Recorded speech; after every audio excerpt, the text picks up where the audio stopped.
Hello everyone and welcome back to Farming Simulator 22. We're back here on No Man's Land with Grober Games. As you can see, our oats is finally ready to harvest. We are in the month of August, and from what you probably can tell from the thumbnail and our lack of money again, I went ahead and bought our harvester already. And the reason I did that is because it was not going to fit on our trailer to haul it back, I noticed. And it's not the fastest driving vehicle in the world. It goes about 13 miles an hour, so instead of wasting our time, I decided to go ahead and just drive it back in between episodes. So I did 2 loads after the in between episodes of logs, and we got about up to $80,000, and I thought that was a good stopping point. It was starting to get pretty late in the day too, so I ended up buying us a Kilbros wagon. It's another 350 model, kind of like from my Elm Creek Hard Economy playthrough, and I decided to go with the galvanized size instead of the wooden size, and I kind of like that look a little better myself personally. But right there, you can see the beast already ahead of us. I bought us a 6600 John Deere combine with a 218 platform, so an 18-foot platform, and this is made by Tired Iron Modding, and I've actually ran one of these before in real life, and it was kind of interesting experience because the first combine I actually ran was I think it was actually a case series. I can't remember the exact amount. I want to say the 2188 or something like that, but it was kind of a different experience just because of the way the cab is offset, not like centered right over the throat here on the combine. So. And he's got a lot of different models for the bean platform. It was cool. Like, he had the early bat reel style, which I had never seen before till now. We're gonna get this fired and get going because we got rain in the forecast. And we'll talk as we go. And then he had the bat reel style bean heads, and then he has the regular finger styles, which you more or less see today everywhere. And I decided to go with the early color coding for when they first made the finger styles. So instead of the black color, we're with the yellow, and then it's got the old John Deere logo on there too as well, which I think is actually pretty cool to see. You don't see too many of the old Deere logos anymore on anything. But we'll get started here. Hopefully we get a good amount of oats out of this. It's kind of exciting this be harvesting, especially with a combine that I've never I shouldn't say never ran before, but a combine that we must apparently got a little bit over the edge there. That's fine, we'll fix that real easy here. But to be running a different modded combine, especially an older style one, which is kind of cool to see. And the one thing we're going to do too, just because it takes forever to unfold the auger. Especially, one of the interesting things about this is our neighbor had one.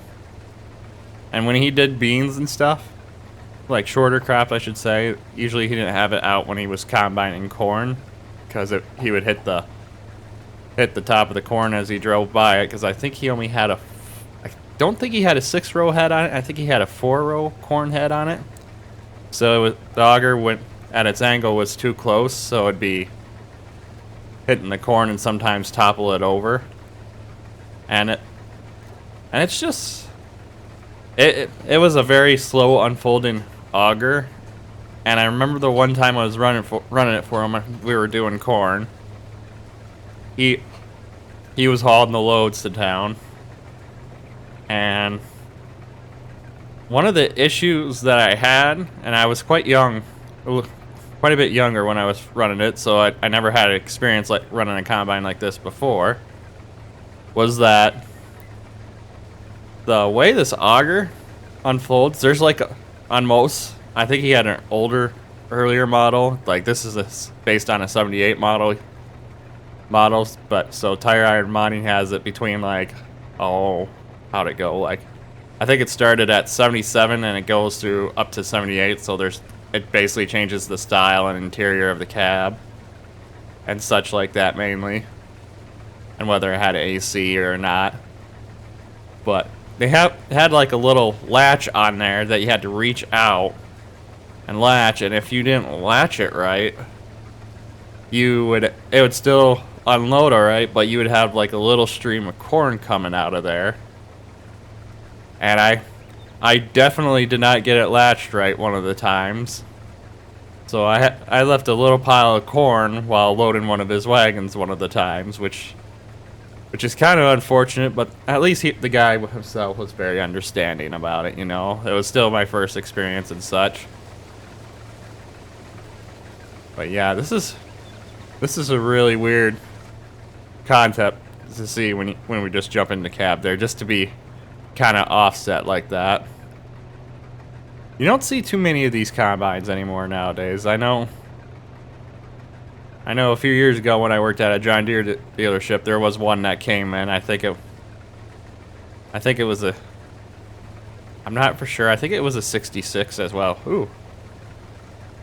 Looks like the header whiff's a little not as oh, what's the word I'm looking for? It's not quite like the other modded heads I use where you can kind of get away with making the most of it. So we'll have to go back and pick up that little strip too. But basically it was a 66. I think it was a Titan 2. I'm not for sure. It's only been a few years ago, but it feels like forever ago. And the guy actually ended up, and it was at the company getting fixed, and the guy ended up deciding that it wasn't worth fixing and ended up actually investing into like I want to say like a 9400 series, another used combine. So it's another older combine. I know my folks had a 9400 for the longest time. After our first combine, which was a Gleaner F2, and they upgraded just upgraded like a year or two ago. I think it was this year, because it was just due was the main thing. That combine, we put a lot of hours into that thing, and so it was. I know they upgraded, and I think they're liking their new used combine a little bit more, but it's kind of a given, especially when you go into newer stuff. It just seems like everything seems to run a little easier. So, but I think we're gonna jump into time lapse here. The next thing we'll do afterwards is we're gonna pick up the straw here, and I think the other plan is I guess we won't be. I think we'll just have to do a little time jump here now, because it's raining already, and I was hoping to beat the rain. So we'll just have to do a little time jump here. Get the combine put away. Get the auger folded in as well. And we'll have to wait out this rain for a bit, so we'll just do a cutaway here.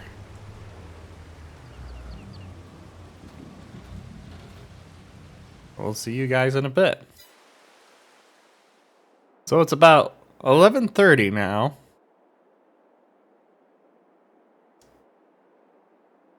Hello guys, and welcome back. So we jumped ahead of a few hours, and it's about 11:30 now, and it finally stopped raining, so we're gonna get right back out there and get to combining. Especially since we got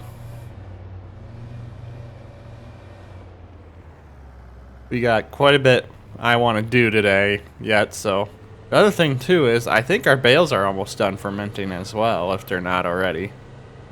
We're just gonna head back out over here. We're gonna get started right where we stopped. So one of the things that I'm planning for us to do is we're gonna bale the straw, and we're gonna just sell it right away. I don't feel like there's a need to hang on to straw, especially since there's not a lot of leeway for a price on straw here.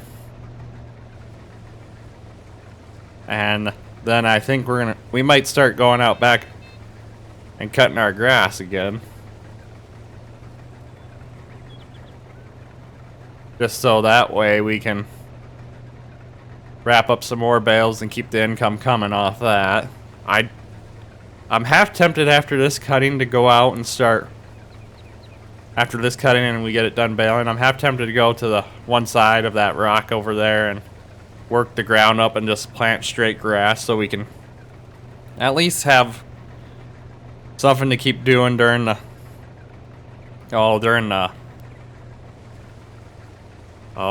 summer while we're still continuing to log and such. But I really like to invest into something else, like some livestock out here, something to keep us busy and something else to generate some income. I know we could put up some greenhouses, but I don't know how I feel about that right now for this playthrough. Like, I kind of would like to stick towards more of the livestock stuff. Obviously, we're gonna have to put up a few of our own production buildings to make the most of it for us in the end too. But we'll see what happens. I got a few like nice pasture mods that I found that I think would be great whether we do cattle or sheep. And since I'm leaning towards more cattle right now just because on the Elm Creek playthrough I think we're starting to get to the point where we're going to start cornering the sheep market and such for wool and stuff like that. So I think we're going to lean towards cattle and do that. In fact, I'm thinking right now as the few trees we got left over there, I kind of want to get enough saved and buy one of the more wooded areas, so to speak. So that way we're set there for winter when we need to keep logging. And then whatever we have left, I would like to invest into a tree planter and replant trees up on that hill over there. And use the extra income we might have left over from when we sell our silage to buy us a pasture and maybe a dozen cattle, and then we could feed them some silage, just get them by for now.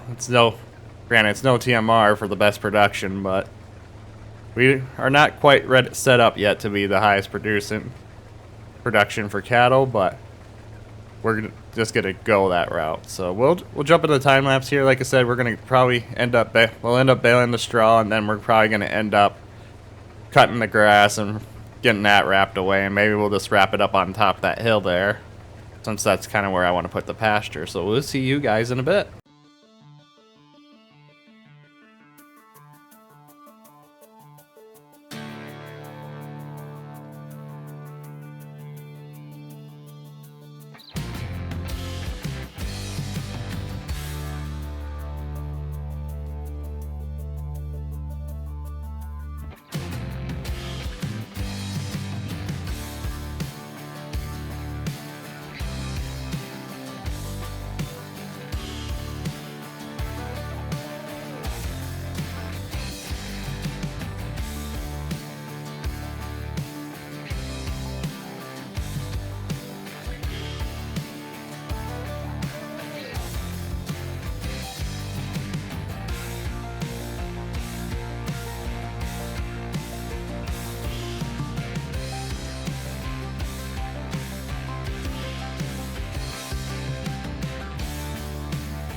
dream, I persisted.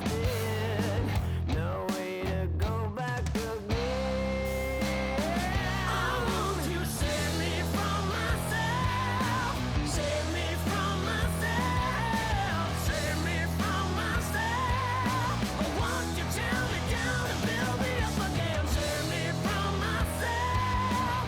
Save me from myself. Save me from myself. We don't belong together, so I bother. When I surrender to being useless, I am unable to breathe. I can't make out what is real or fancy. No waking up from this dream. I want you to save me from myself. Save me from myself. Save me from myself. I want you to tear me down and build me up again. Save me from myself. Save me from myself. Save me from myself. We don't belong together, so I bother.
All right, everyone. I think this is where we're going to wrap this episode up for the day. I wanted to at least get the mowing done tonight. I think we're going to try and rake tonight as well. But before we start that, I'm going to take a second here and get this tractor filled up. It always seems like when we're baling or mowing with it, she really likes to drink. Apparently, that's quite a bit of a workout on her. So I think we're going to, in the meantime, while we're closing out here, we're going to fill that tractor up, and then fill this tractor up. Not that tractor, this tractor, the only tractor we got. Looks like I didn't notice our paint. We're starting to peel a little bit on her. Yeah, there's a few paint chips on her. Probably we'll see a lot more when we decide to buy a power washer and finally wash her. But we're gonna. I think I'm gonna head out with the rake after we get this topped off and start raking a little bit off screen. Then we'll probably start the next episode partially in between it. Also, that's my. Ooh. Maybe we'll do maintenance. Yeah, we'll definitely have to do maintenance on her. I didn't realize she was starting to get pretty worn down herself. So we'll do maintenance before we start raking with her. But that's where we're gonna head off. Then we'll probably, depending how late it gets, we might start baling, we might not, and we'll have to decide that after we get after we get all the grass raked up and see where we're at. And the plan is we're gonna wrap all those bales, and I think we're gonna run them out, line them right up next to the driveway out there, because I think I'm gonna do some looking at in my off-screen time too as well and see how much a pasture is, because I would like to get a pasture up before we end this year out. So that's where we're going to end the episode today. If you guys enjoyed the video, please give it a thumbs up. It really helps out the channel and it lets me know that you're enjoying this content. If you're enjoying the content and want to stay up to date, please subscribe so that way you can stay up to date as soon as the videos release. Above all else, I hope you all have a wonderful rest of the day. And most of all, thanks for watching.